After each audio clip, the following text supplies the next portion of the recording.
Très bien. Ben, écoutez, mes chers amis, bonsoir. Un grand merci à l'AMCAR pour son invitation. Je suis vraiment ravi. C'est en même temps un bonheur de pouvoir être avec vous et en même temps une difficulté parce que, comme vous le savez, pouvoir traiter du choc cardiogénique en 20 minutes, je me suis rapidement rendu compte que c'était une mission quasi impossible. Mais enfin, comme on est entre amis, je peux me permettre de tracer les grandes lignes, de faire un panorama sur l'ensemble des données dont on dispose actuellement, avec la possibilité, pendant les questions, si vous voulez, de revenir sur des points qui vous intéressent et qu'on pourra à ce moment-là éclaircir et approfondir. Bonsoir à Sylmir, bonsoir à mon ami Saïd, bonsoir à Riyad, à Dr Damia Moti, qui est toujours ravissante, toujours aussi belle, et puis bonsoir au Dr Dami à Paris. J'espère qu'on va faire une très belle réunion et qu'il y aura beaucoup d'échanges et qu'on pourra sortir avec des messages clairs et qui vont pouvoir nous servir dans notre pratique quotidienne. C'est surtout ça qui est le plus important en définitive. Alors, il n'y a pas de conflit d'intérêts, je voulais le dire dès le départ. Et je commence par cette diapositive pour poser la problématique, si vous voulez, de la définition du choc cardiogénique. Je vais chercher ma petite flèche, pointeur laser, il est là. Et donc, on se retrouve très vite avec cette difficulté. Comment peut-on définir le choc cardiogénique? Et on voit qu'au fil du temps, il y a différentes études avec différentes définitions. Et toutes ces définitions, finalement, n'amènent pas une grande satisfaction pour la simple raison que il y a un certain nombre de critères qui ne sont pas très clairs. Parfois, on va demander des éléments comme la pression capillaire pulmonaire supérieure à 15 mm de mercure, comme dans l'étude choc trial. Est-ce que franchement, dans votre pratique quotidienne, on se lance tout de suite sur un cathétérisme de l'artère pulmonaire pour calculer la pression capillaire pulmonaire et dire qu'elle est supérieure à 15 pour définir en fin de compte que c'est un malade qui a un choc, que l'autre malade a un choc cardiogénique? Je ne le crois pas. Et puis, par ailleurs, un peu plus tard dans l'étude IAPB choc 2, là aussi, on va dire des lactates supérieurs à 2, des urines inférieures à 30 ml par heure. Est-ce qu'on va attendre la première heure pour dire qu'on est dans les critères du choc cardiogénique pour pouvoir introduire notre malade dans cet ensemble nosologique qu'est le choc cardiogénique? Et puis pareil, dans l'European Society of Cardiology, on a des critères qui ne sont pas très clairs quand on va dire qu'il y a une élévation des lactates sans que ça soit précis. Tout cela pour dire que finalement, en pratique quotidienne, quand on reçoit notre choc cardiogénique, qu'on veut étiqueter un état de choc comme étant un état de choc cardiogénique, eh bien, on utilise tout sauf ces critères-là. Qu'est-ce qu'on utilise en définitive? Un critère dur, l'hypotension artérielle, ça c'est certain, tout le monde est d'accord. Il faut que la pression artérielle systolique soit inférieure à 90 mm de mercure pendant plus de 30 minutes, ou que la pression artérielle moyenne soit inférieure à 60 mm de mercure, ou alors qu'on ait des signes d'hypoperfusion périphérique nette, et également, on va faire tout de suite une échographie. Or, malheureusement, sur l'ensemble des définitions que l'on trouve dans la littérature jusqu'à cette période récente, personne ne parle de critères durs d'échographie qui nous permettent de dire que notre état de choc est en rapport avec un choc cardiogénique et avec une baisse de la fonction pont myocardique. Donc, il nous manque ce critère, en définitive, qu'on utilise finalement tous les jours, mais qu'on ne retrouve pas, malheureusement, dans les définitions. Et puis, à côté de cela, il y a toutes les situations de dysfonction droite du cœur droit qui ne répondent pas du tout aux définitions que l'on retrouve, que ce soit dans le choc trial, dans l'IAPB choc ou dans la définition de l'European Society of Cardiology. Donc, il y a cette difficulté. Je suis persuadé que dans les prochaines, dans l'avenir, les critères d'échocardiographie seront d'entrée de jeu comme étant des critères durs pour incorporer les patients dans la rubrique choc cardiogénique. La deuxième difficulté, ou en tout cas la deuxième nouveauté qu'on peut également présenter en ce qui concerne le choc cardiogénique, c'est la modification des éléments du registre. Jusqu'à présent, on a travaillé avec le registre choc, qui date de 2002, c'est Hochmann, et donc ce registre, si vous voulez, quand il y avait un choc cardiogénique, il est attribué pratiquement ipso facto à une insuffisance coronaire, à une cardiopathie ischémique, et on va dire que dans cette cardiopathie ischémique, la dysfonction ventriculaire gauche est prédominante pratiquement 80% des chocs cardiogéniques sont secondaires à un dysfonction ventriculaire gauche, et que très très loin derrière, on va retrouver un petit peu de tamponnade, un peu d'insuffisance ventriculaire droite, 2,4%, de la fuite mitrale ischémique très peu, et très peu de CIV post-infarctus. Donc finalement, c'est la dysfonction ventriculaire gauche qui prédomine.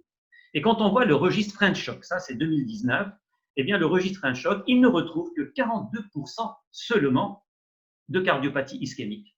Par contre, il y a 30% de troubles rythmiques qui arrivent aux urgences en état de choc cardiogénique, qu'il s'agisse de troubles rythmiques à l'étage atrial ou de troubles rythmiques à l'étage ventriculaire. Et donc, en plus de 14% d'étiologie infectieuse, cette période du Covid et des chocs cardiogéniques sur Covid nous le rappellent de manière trop pressante, 14%, donc de chocs cardiogéniques secondaires à des sepsis, bactériens, viraux, etc. 7% sont dus à des intoxications, et puis il y a 4% de chocs cardiogéniques qui sont dus simplement au fait que les patients ne prennent pas leur traitement, tout simplement.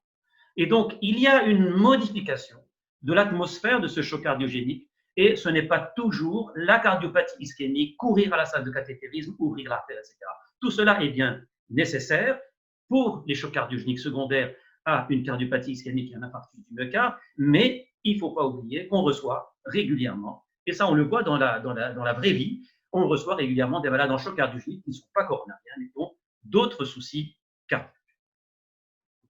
Alors, on se retrouve face à cette difficulté. Quand on voit la littérature, eh bien, on vous annonce que la mortalité du choc cardiogénique est très élevée. Et cette mortalité, parfois, elle est à 60%, parfois elle est à 45%, parfois elle est à 50%, des fois 30%. Et on ne sait pas très bien, finalement, pourquoi il y a cette grande variabilité du choc cardiogénique. Ben, j'allais dire qu'il y a choc et choc. Et on doit finalement, à cette étude qui est parue dans Intensive Care Medicine en 2020, à cette nouvelle classification du choc cardiogénique.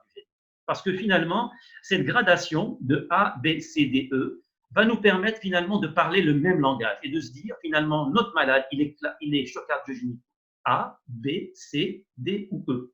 En sachant que E, c'est le choc cardiogénique qui arrive pratiquement au stade du massage cardiaque, ou alors on sort d'un massage cardiaque et le malade est toujours en choc cardiogénique, c'est le E, c'est l'extrême, c'est le choc réfractaire ou le choc en phase finale, et ça ne représente finalement qu'une infime partie des chocs cardiogéniques, mais par contre avec une mortalité très élevée qui peut avoisiner les 67%. Et puis au grade B, par exemple, on a les patients qui sont en entrée de choc, qui sont en situation de pré-choc. Ça veut dire qu'ils vont avoir une petite distension vésiculaire, quelques râles, mais il n'y a pas d'hypoperfusion périphérique, il n'y a pas de signe d'hypoxie périphérique, et il n'y a pas d'augmentation d'acide lactique, il y a peut-être une petite élévation de la créatinine, mais surtout une élévation des BNP, et la tension artérielle qui commence à baisser un tout petit peu, avec une pression systolique inférieure à 90 et un pouls qui commence à s'accélérer. Mais on n'est pas encore dans le stade de choc installé, qui est considéré au stade C, qui est le stade du choc classique, C comme classique, et qui va, cette fois-ci, répondre aux critères durs d'hypotension artérielle et d'hypoperfusion périphérique, avec bien entendu l'élévation des lactates qui témoignent de l'hypoperfusion périphérique, et puis la nécessité à ce moment-là d'introduire les médicaments, les inotropes et les vasopresseurs.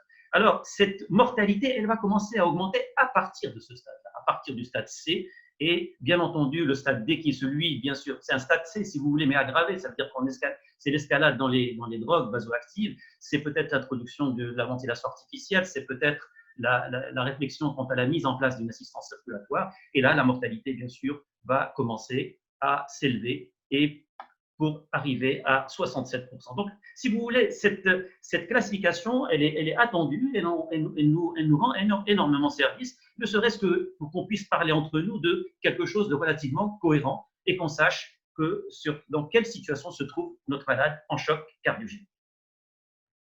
Alors, pour le diagnostic, avant d'aborder la prise en charge, il y a bien sûr la classification que je viens de vous présenter, qui est une classification clinique et biologique. Il y a l'électrocardiogramme, j'y reviendrai pas, mais l'électrocardiogramme va rechercher l'ensemble des étiologies dont on a parlé, qu'il s'agit de la cardiopathie ischémique, de la cardiopathie rythmique, des troubles de la conduction grave.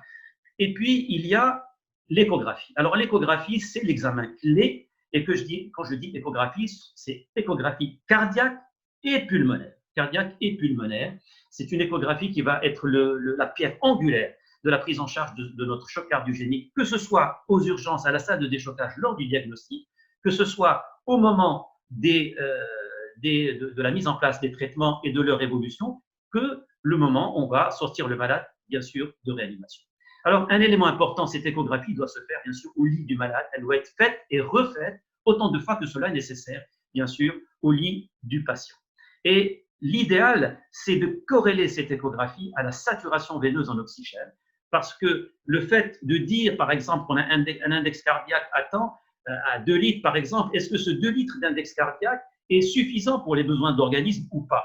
Ça peut être dans l'absolu quelque chose d'acceptable, mais si on a une saturation veineuse en oxygène qui est le rapport entre le débit cardiaque et les besoins en organisme d'oxygène, eh bien, on voit que ce débit cardiaque peut être soit trop important et ça va nous pousser à réduire les drogues, soit qu'il est insuffisant et ça va nous pousser à réfléchir différemment. En tout cas, cette corrélation échographie SVO2 me paraît essentielle parce qu'elle permet de trouver en face du chiffre d'index cardiaque un autre chiffre qui est facilement accessible, puisque dès qu'on aura mis notre cathé central, on va prélever un gaz du sang sur le cathé central, on va l'envoyer au laboratoire, il va nous ramener le résultat de la saturation veineuse en oxygène, celle-ci doit être supérieure à 65% pour dire qu'il y a une bonne adéquation entre notre débit cardiaque mesuré par écho et la consommation globale de l'organisme en oxygène.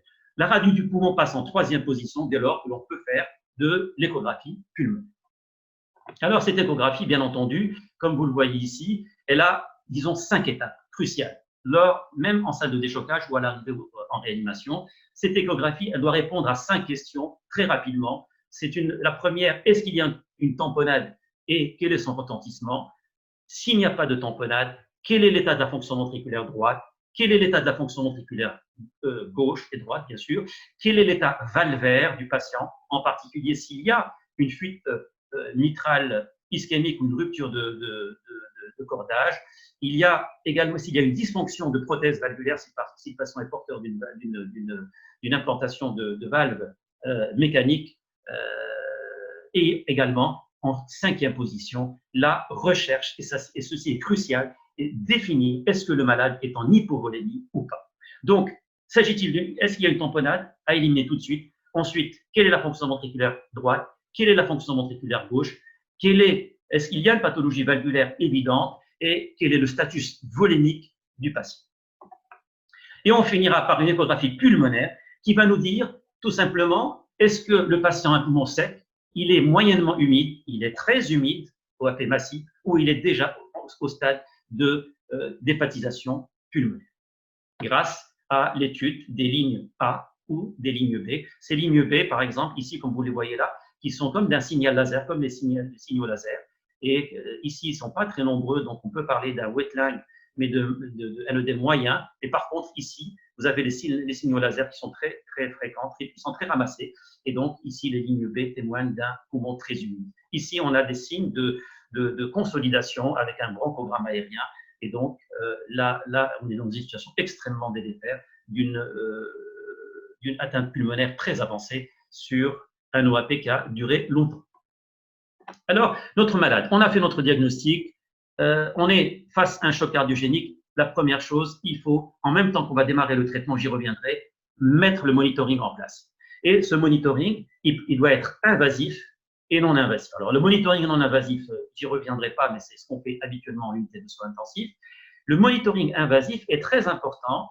Il faut absolument, pour les malades en choc cardiogénique, avoir une pression artérielle sanglante. C'est nécessaire. On ne peut pas traiter un choc cardiogénique sans pression artérielle sanglante. Il faut également avoir un cathé central pour avoir une mesure continue de la pression de l'oreillette droite et également une mesure continue de la pression artérielle grâce à ce cathétérisme d'une artère radiale ou fémorale.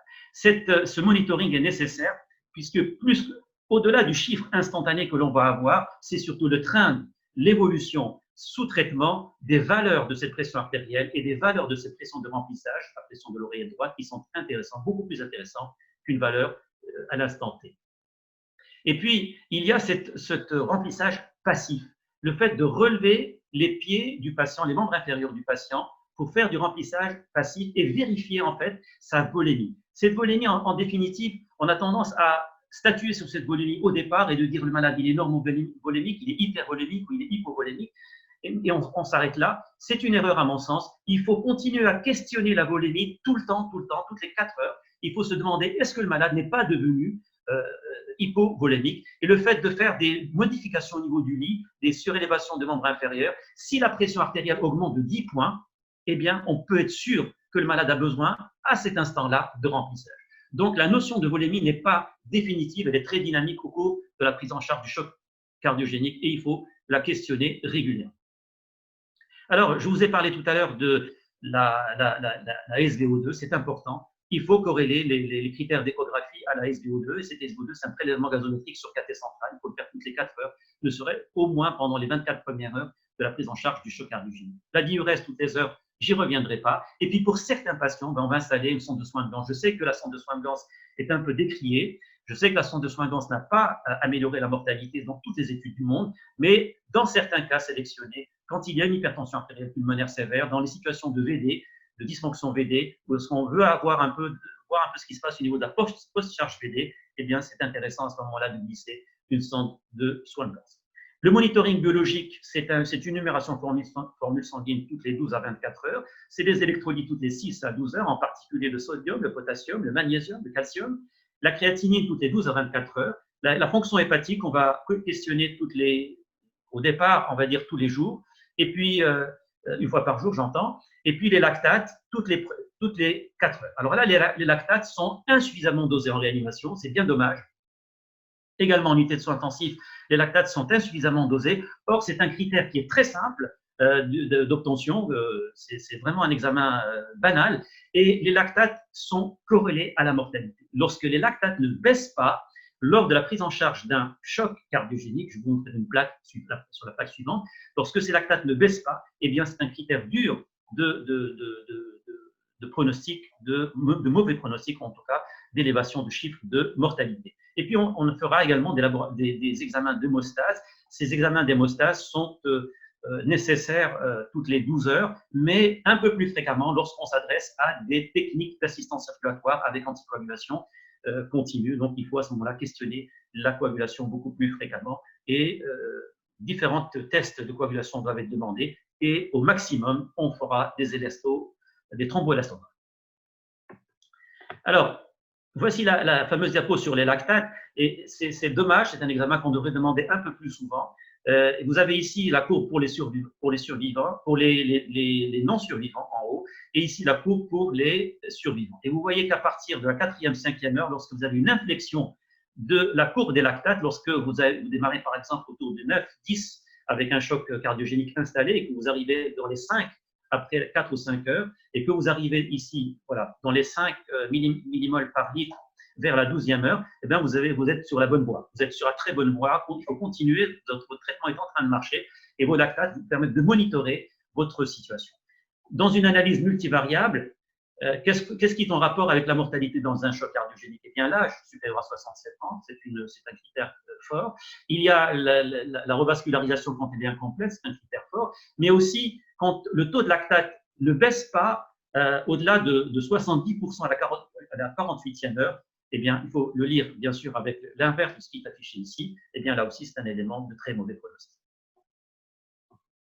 Alors, le management du choc cardiogénique, je suis désolé, je fais les diapos en anglais, mais c'est un petit peu volontaire parce que je me dis que de l'autre côté, au Moyen-Orient, si les gens nous regardent, ça serait bien quand même qu'ils participent à travers au moins à travers des slides. Et donc, c'est un peu volontaire. Donc, 1000 excuses pour les francophones, mais enfin, j'essaierai à chaque fois d'expliquer. Et puis, à la fin, si vous voulez, on peut revenir sur les aspects qui vous paraissent un petit peu incompréhensibles. Alors, la prise en charge, il y a un mémo très simple, c'est VIP avec triple A. VIP, c'est V comme, bien sûr, c'est Very Important Personality et triple A. Donc, c'est V comme ventilation, I, c'est comme infusion, P, c'est comme la fonction pompe, et puis le triple A, c'est antiarythmique, angioplastie, assistance circulatoire. Donc, retenez ça, c'est très simple, c'est VIP et triple A. Comme ça, on ne loupe aucun item dans la prise en charge du choc cardiogénique. On déclenche le chrono parce que time is life et le temps compte en matière de choc cardiogénique. Et il faut, en même temps qu'on va installer le VIP, rechercher les étiologies de ce choc cardiogénique, car le VIP, ventilation, infusion et amélioration de la fonction de pompe et traitement antiarythmique, tout cela, ce sont des cosmétiques. Ça ne permet tout simplement d'acheter du temps, de maintenir le patient en vie. Il n'y a que le traitement étiologique du choc cardiogénique qui peut réverser la tendance. Alors, la ventilation, bien sûr, c'est le patient est en détresse respiratoire ou pas. S'il n'est pas en détresse respiratoire, est-ce qu'il a besoin d'oxygène ou pas? Alors, on peut accepter jusqu'à 92-93% de saturation sans mettre d'oxygène. Aujourd'hui, il est admis que l'oxygène est toxique et que lorsqu'on donne l'oxygénothérapie dans des circonstances où le malade n'en a pas besoin, on augmente la mortalité. Donc, si le patient a une saturation inférieure à 90%, à ce moment-là, on peut envisager de mettre l'oxygénothérapie, soit conventionnelle, soit par lunette d'oxygène, soit par un masque de haute concentration. Et si les choses se passent bien, eh bien, on continue ainsi jusqu'au moment où on va le sevrer et il va respirer normalement avec les rendions. Si par contre on a une détresse respiratoire, on a 3 étapes. La première étape, c'est de lui mettre une CPAP. La deuxième étape, une fois qu'il est en milieu de réanimation, on fait un gaz du sang. Et on voit la PaO2, la PaCO2, et on voit la tolérance neurologique de cette détresse respiratoire. Et en fonction des situations, soit on va continuer avec la CPAP si les choses se présentent bien, soit on met le malade sous VNI, sous ventilation non invasive. Par contre, s'il y a une aggravation du patient, alors même qu'il est sous ventilation non invasive, il faut aller vers l'intubation trachéale. Il y a un message important, c'est qu'il ne faut pas ni trop vite, ni trop tard. L'intubation et la mise sous respirateur, elle doit respecter un timing. C'est une décision seniorisée. Il faut pas, dans laquelle il n'y a pas que les chiffres de PaO2, de PCO2 et de saturation qui interviennent. Il y a aussi la tolérance du patient et la capacité aussi de pouvoir intuber le patient à tout moment dans de très bonnes conditions. Quand je dis de très bonnes conditions, ça suppose que ce malade-là qui va être intubé va être anesthésié. Or, imaginez bien que quand on va faire une anesthésie générale chez un patient qui est déjà en état de choc ou en état de pré-choc, qui est largement hypoxique, qui peut ne pas être à jeun, puisque ça peut survenir à tout moment, eh bien, ou qui peut avoir une intubation difficile. Cette intubation, elle se passe dans un environnement un peu challengé, et c'est une situation qu'il faut faire, qui doit être absolument seniorisée. Alors, le I, on a fait le V de ventilation, le I d'infusion ou d'intraveineuse fluide, eh bien, il faut toujours tester l'hypovolémie. Il ne faut pas rater ce petit terme parce que ça serait trop dommage de commencer à mettre des drogues et de monter en drogue alors que le malade est hypovolémique. Donc, il faut absolument être sûr que le malade est normovolémique. Le lever des pieds, les critères écho, ils sont ici, de dysfonction VD, de dysfonction VG, de dysfonction systolique, de dysfonction diastolique. Et puis, si l'hypovolémie est présente, il faut à ce moment-là faire des tests de remplissage de 250 cc par 250 cc en voyant ce que cela donne en termes de pression artérielle et surtout de corrélation écho-SVO2. Le complément si vous voulez, du remplissage et de la volémie, c'est la fonction rénale, c'est quand on arrive au cul-de-sac d'un malade qui se ferme au niveau de la diurèse, et c'est pas rare, puisque 13 à 28% des patients avec un choc cardiogénique font de l'insuffisance rénale sévère, l'insuffisance rénale aiguë sévère, et parmi ces 30 à 28%, 20% d'entre eux, on va dire le 1/4 d'entre eux, ont nécessité tout de même une dialyse. Alors, pas la dialyse de 4 heures féroce qui va les déstabiliser sur le plan hémodynamique, mais une hémodiafiltration continue veineuse en milieu de réanimation qui va les dépléter progressivement, sans altérer, ou en tout cas sans trop altérer la situation hémodynamique de ces patients. Quand est-ce que c'est indiqué? Eh bien, quand la diurèse faiblit sérieusement avec moins de 0,5 ml par kilo pendant plus de 12 heures, il faut commencer à y réfléchir. Et puis, quand on a des éléments un peu inquiétants d'hyperkaliémie, de troubles d'hyponatrémie sévère, qu'on a du mal à remonter, on a une acidose sévère qu'on a du mal à compenser, ou quand on a de l'hyperhydratation, quand on a une surcharge importante avec un malade qui est inventilable et un OAP pour lequel il faut absolument faire une dépression. Alors, les médicaments INO et vasopresseurs, c'est le P du VIP, et ils agissent par plusieurs mécanismes. Ils peuvent agir directement par des récepteurs sur les récepteurs bêta, c'est le cas de la dobutamine, les récepteurs bêta adrénergiques, mais que, comme vous le savez, dans les situations de choc cardiogénique brutal, ça peut marcher, mais dans les situations de choc cardiogénique au décours d'une longue histoire d'insuffisance cardiaque, ou au terme d'une phase finale de valvulopathie, comme on en voit souvent ici chez nous, les récepteurs bêta, ils sont inondés de cortisol et ils ne marchent pas très bien. D'ailleurs, c'est la raison pour laquelle on met ces malades sous bêta-bloquants. C'est pour bien protéger les récepteurs bêta.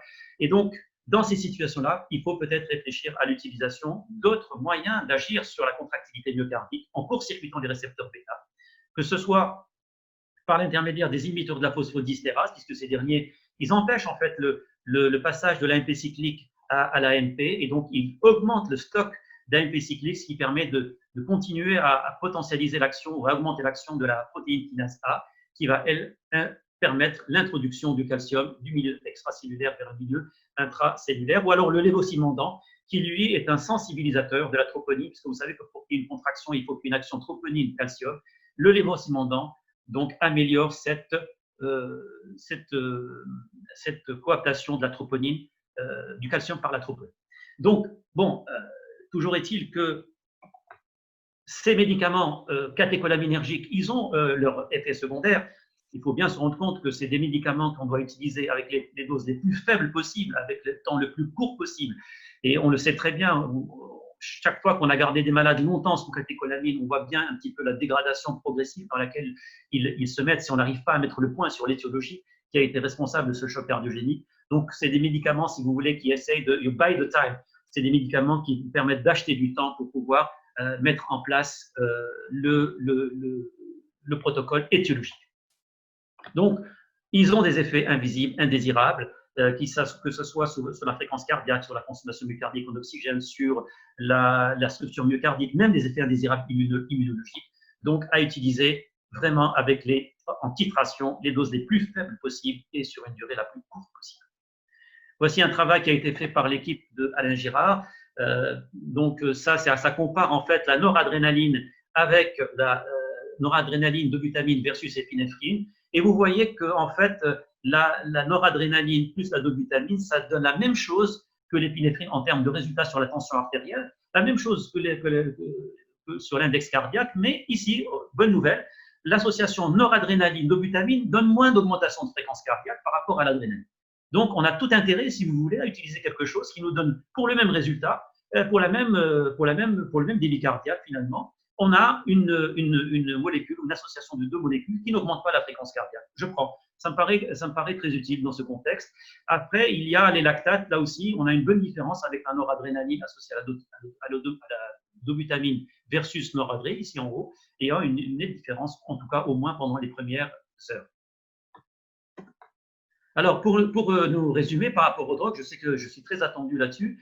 Eh bien, écoutez, la noradrénaline, pour moi, reste le médicament numéro 1 à utiliser face à un choc cardiogénique parce qu'il est non seulement alpha-1, mais également bêta-1. Beaucoup de gens pensent que la noradrénaline est exclusivement un vasopresseur. C'est faux. La noradrénaline est bien sûr un vasopresseur, mais elle a également un effet inotropositif. Donc, la noradrénaline est également un inotrope. Et ça permet d'augmenter la pression artérielle, n'augmente pas la fréquence cardiaque, voire la diminue, et puis augmente le débit cardiaque. On peut aller de 0,05 à 1 gamma par kilo et par minute. Et on peut surtout l'administrer par voie intraveineuse. Donc, en attendant de mettre toute la logistique du cathé central, etc., pour pouvoir passer les drogues, je pense qu'on a la chance d'avoir un médicament que l'on peut utiliser par voie veineuse périphérique, le temps de pouvoir se retourner. Donc, médicament, si vous voulez, de l'île déserte, médicament de première urgence qu'il faut absolument instaurer très vite pour pouvoir remonter la pression artérielle. Et si l'inotropisme, si à l'échographie on voit que le patient a un problème d'inotropisme, bien entendu, on va y associer un autre agent inotropositif, la dobutamine, qui elle va augmenter la fréquence cardiaque, c'est sûr, elle va augmenter le débit cardiaque, mais elle n'augmente pas la pression artérielle. Beaucoup de collègues pensent que la dobutamine, on va mettre la dobutamine qui va augmenter la pression artérielle. Ça, c'est faux. La dobutamine n'augmente pas la tension artérielle, elle augmente le débit cardiaque, mais n'augmente pas la pression artérielle. Probablement, il y a un effet vasodilatateur, surtout qu'on va dans les fortes doses. Et en général, on peut commencer avec les petites doses, 2 gamma par kilo, puis augmenter. Chez nous, on ne dépasse jamais 10 gamma par kilo par minute. Lorsqu'on arrive à cette dose-là, on change de fusil d'épaule. Ça veut dire que ce n'est pas avec les drogues que ça va se passer. Alors, le lévocimandant, l'énoxymone, sont, si vous voulez, à l'étude. Alors, depuis, ça fait 10 ans qu'on nous dit que l'évo-cymandant est à l'étude. Bon, nous, on ne l'a pas, on ne l'utilise pas. Je ne sais pas si certains parmi les auditeurs utilisent le lévocimandant, mais on n'en a pas une bonne expérience. Je sais qu'en France, on l'utilise par centre disparate ici ou là, mais qu'il n'y a pas vraiment une recommandation forte. Et pour l'énoxymone, peut-être qu'il faut garder cette molécule pour les dysfonctions VD, mais en tout cas, c'est des molécules qui sont extrêmement vasodilatatrices. Et il me semble que dans le cas du choc cardiogénique, du moins dans les premières heures du choc cardiogénique, on va se battre contre l'hypotension artérielle. Ça me paraît quand même un peu dangereux de commencer à travailler avec ces médicaments-là. Ce qu'il ne faut pas faire, c'est l'adrénaline. Ça, il faut l'oublier en dehors de quelques situations exceptionnelles dont on pourra parler. Oublier la dopamine et puis la vasopressine est un médicament qu'on n'utilise pas dans ce contexte. Il faut traiter les troubles du rythme. Ça, c'est sûr, parce que comme on l'a vu dans les French Shock, dans le registre français du choc cardiogénique, 30% des malades arrivent en choc cardiogénique sur des troubles du rythme, à cause des troubles du rythme, donc il faut les traiter, il faut les réduire, et d'autant plus que si on doit faire des assistances circulatoires derrière, il faut absolument maintenir un rythme régulier sinusal et essayer d'avoir une fréquence cardiaque convenable et capable de pouvoir être utilisée comme trigger pour faire de l'assistance circulatoire, en particulier quand on utilise un ballon de contre-pulsion intra-aortique. Pour cela, il y a les drogues anti-arythmiques, bien sûr, la cardioversion, les pacemakers, mais aussi les procédures d'ablation. Et il y a de plus en plus de papiers qui sortent sur les ablations en extrême urgence, les patients en choc cardiogénique. On met une assistance, on les stabilise, on fait l'ablation et on enlève le pied sur les œuvres d'assistance. C'est quelque chose qui est intéressant à mentionner. L'ivabradine aussi fait son entrée en jeu en lice. Et l'ivabradine peut être intéressante. Il y a cette étude, si vous voulez, ce papier, si vous voulez jeter un coup d'œil dessus, sorti en février 2019 et qui mentionne l'ivabradine en association avec la dobutamine et la norépinéphrine. Donc, association ivabradine, dobu, norépinéphrine, Oradré, qui améliore l'hémodynamique, la SVO2, mais qui n'est utilisable, comme vous le savez bien. Pour l'instant, on ne dispose que de la forme orale d'ivabradine. Et comme je vais vous le montrer sur cette diapositive, on a un gros problème avec les formes orales, en particulier chez un malade en choc cardiogénique, surtout quand ils sont intubés, ventilés, et même quand ils ne sont pas, quand ils sont sous VI ou sous oxygénothérapie par masque à haute concentration, du fait même de la nature du choc, il y a une hypoperfusion du tube digestif et il y a un ralentissement de l'absorption intestinale. On n'a aucune idée sur la pharmacocinétique de tout ce que l'on donne par voie orale chez les patients qui sont en choc cardiogénique. On ne sait pas très bien. D'ailleurs, pour encadrer les procédures de PCI, d'angioplastie, le fait de leur donner éventuellement du clopidogrel ou de l'aspirine, on ne sait pas très bien si ça va être absorbé et à quelle vitesse ça va être absorbé dans ce contexte particulier du choc. Alors, il semblerait que le ticagrelor en tablette orodispersible peut pallier à cette situation administrée dans la sonde gastrique ou administrée par voie orale quand le malade peut encore avaler donc cette molécule. Sinon, eh bien, on utilise tout ce qui peut être utilisé par voie intraveineuse.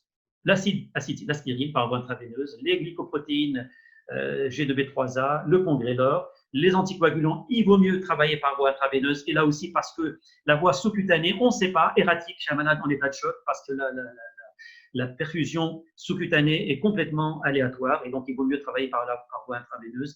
Et donc, voilà, on essaie de travailler avec ce cocktail pour pouvoir assurer un minimum d'anticoagulation. Et bien sûr, tenant compte du status hémostatique du patient lorsqu'on doit faire une angioplastie primaire. Et on arrive donc au tournant, au virage, si vous voulez, de cette question qui est l'angioplastie. C'est le traitement étiologique. Là, on rentre dans le registre des traitements étiologiques et c'est les traitements qui montrent qu'il y a une diminution de la mortalité. Il n'y a qu'en revascularisant, en réalité, un patient qui est en choc cardiogénique sur syndrome coronarien aigu que l'on va pouvoir améliorer sa survie. Même si on n'améliore pas la survie à 30 jours, comme ça a été fait dans cette étude, Princeps de Hochman, sur le JAMA de 2001, on voit qu'à 6 mois et qu'à 12 mois, il y a une nette amélioration et qu'il y a une nette différence. La différence est significative entre ceux qui vont avoir une early revascularisation et ceux qui vont avoir simplement un traitement médical conventionnel et qui ne vont pas aller en stade de catégorie. Donc, sur les chocs cardiogéniques avec cardiopathie ischémique, on a tout intérêt à revasculariser le plus vite possible. La thrombolyse n'a pas de place. Toutes les études ont montré qu'il n'y a pas de place à la thrombolyse dans le cadre d'un choc cardiogénique sur cardiopathie ischémique. Mais dans notre contexte, la question se pose, on pourra y revenir. Et puis, si on décide de faire l'angioplastie, est-ce qu'il faut tout faire ou est-ce qu'il faut faire que l'artère coupable de l'infarctus du myocarde, eh bien là, ça a été la contribution de Thiel, que ce soit dans le Neige de 2017 ou quand il a repris son travail en 2018 pour voir ce que sont devenus ces malades un an après. Eh bien, la question est claire. Quand on a un choc cardiogénique, il faut traiter l'artère coupable et ne pas prolonger la procédure, que ce soit en termes de endpoint primaire qui était la mortalité ou la dialyse, ou que ce soit que la mortalité toute seule ou la dialyse toute seule. Donc, dans tous ces cas de figure, la différence est nette entre ceux qui ont eu que l'artère coupable et ceux qui ont eu une revascularisation plus large. Et enfin, les assistances circulatoires. On a 3 grandes assistances circulatoires qui se battent actuellement. On a la contribution intra-aortique, l'Impella et l'ECMO. Je ne parlerai pas du tandem heart et je ne parlerai pas des autres assistances circulatoires ou du cœur artificiel. Ça ne me concerne pas dans le cadre de notre contexte. Alors, la contrepulsion intra-aortique a été utilisée au Maroc pendant longtemps. D'ailleurs, elle a été prise en charge par la mutuelle et dans la plupart des centres cardiologiques, maintenant, tout le monde pratiquement dispose de la contrepulsion intra-aortique. On l'a beaucoup utilisée dans les années 90, début des années 2000. Actuellement, beaucoup moins, parce qu'on a été refroidi par les recommandations européennes, où elle est passée du grade 2A ou 2B à un grade 3B, donc pratiquement non recommandée dans le cadre de la gestion du choc cardiogénique sur cardiopathie ischémique. Maintenant, on continue à l'utiliser dans les complications mécaniques de l'infarctus du myocarde. Tout le monde est à peu près d'accord pour dire que sur les CIV post-infarctus ou sur les fuites mitrales ischémiques sévères post-infarctus, en attendant l'heure de la chirurgie, ça serait bien de mettre les malades sous contrepulsion intra-aortique. Ça permet d'attendre sans trop d'aggravation du patient. L'ECMO est implanté au Maroc.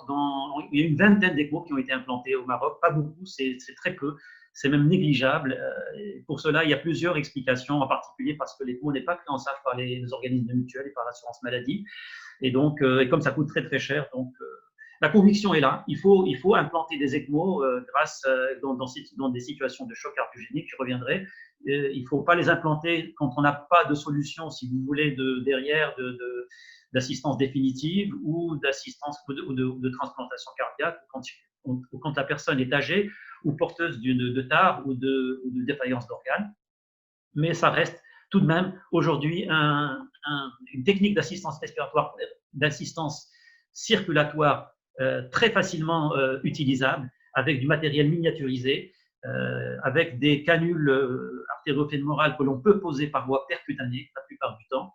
Et donc, c'est une technique, à mon avis, dans laquelle on a pris du retard ici, chez nous, et qui impose une mise à niveau, mais vraiment de toute urgence. Alors, le seul problème avec l'ECMO, si vous voulez, c'est ça.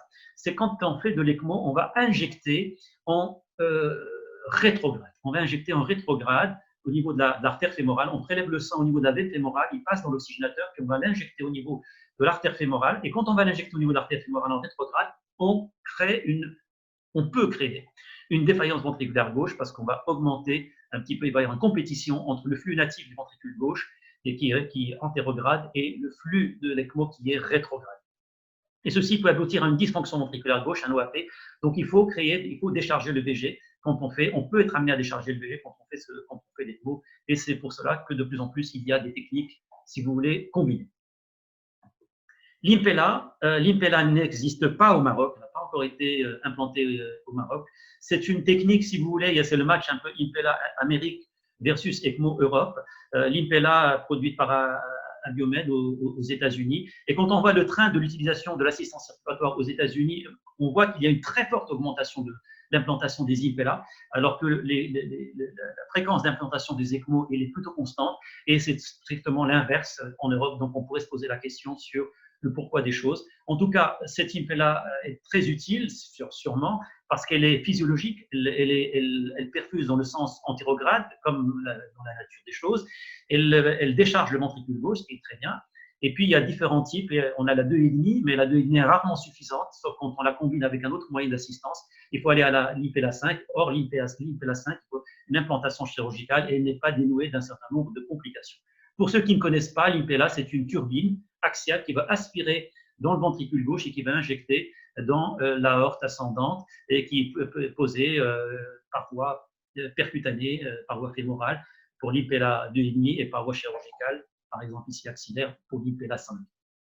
Il y a l'IPLA RP, right pulmonaire. Alors, c'est une IPLA qui va décharger le ventricule gauche. Ça, c'est très intéressant. Ça peut être utile dans notre contexte. On inspire au niveau de la veine cave inférieure et on va injecter au niveau de l'artère pulmonaire. Donc, pour tous les malades qui souffrent de dysfonction ventriculaire droite, et on en a beaucoup dans notre contexte, ça peut être une situation intéressante qui peut faire passer un cap au malade le temps qu'il retrouve une cinétique acceptable de sa fonction ventriculaire droite. Alors, que ce soit l'ECMO ou que ce soit l'IPLA, on est dans les grades 2B, donc c'est tout de même quelque chose à un haut niveau de recommandation. Alors, voici toutes les études qui ont été faites comparant les 3 systèmes d'assistance circulatoire, la contre-pulsion, l'IPLA, l'ECMO. Et puis, alors, toutes les 3, dans toutes ces études, il n'y a pas vraiment de différence en ce qui concerne la mortalité. Il y a des différences en ce qui concerne, si vous voulez, l'amélioration de l'hémodynamique. Mais quand on voit la mortalité à 30 jours, il n'y a pas de baisse, disons, de la mortalité. Dans l'étude ici, il y avait Bochock, Thiel, Tandemar, Isard, Impress. Vous voyez ici les résultats. Et vous avez nos différences intra-day mortality, etc. C'est la même chose. Amélioration hémodynamique, mais sur la mortalité, ça ne change pas.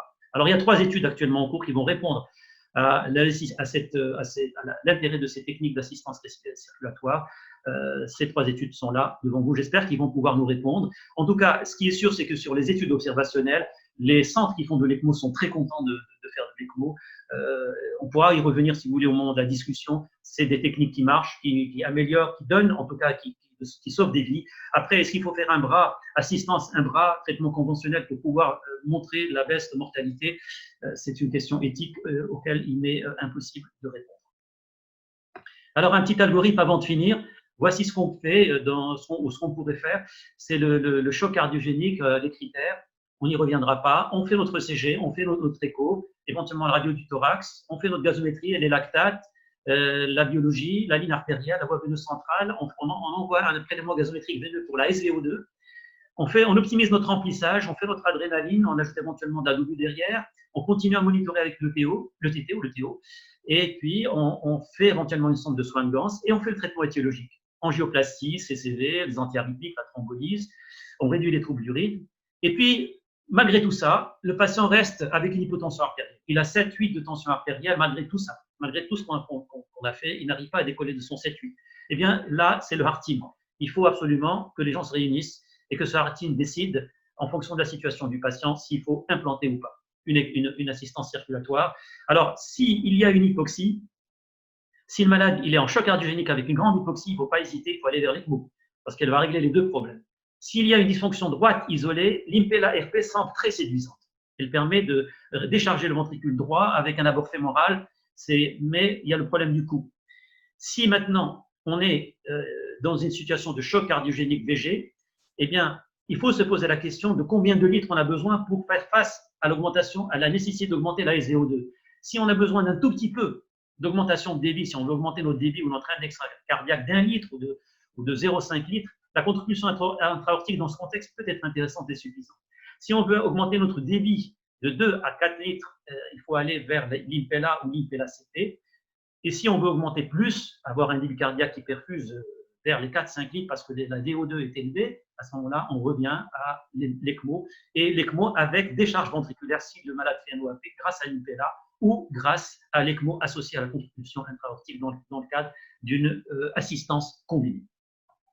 En conclusion, la mortalité est toujours élevée malheureusement dans le choc cardiogénique, mais vous verrez qu'avec la nouvelle classification en ABCDE, on va pouvoir quand même dire en fonction de la situation, est-ce que telle ou telle mortalité est justifiée ou pas.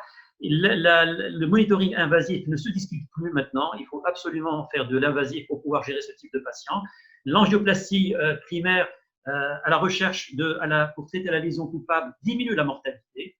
L'échographie, c'est à pierre angulaire partout, à la salle de déchocage, en réanimation, dans le sevrage des drogues et des assistances. La noradrénaline, c'est le traitement de premier choix.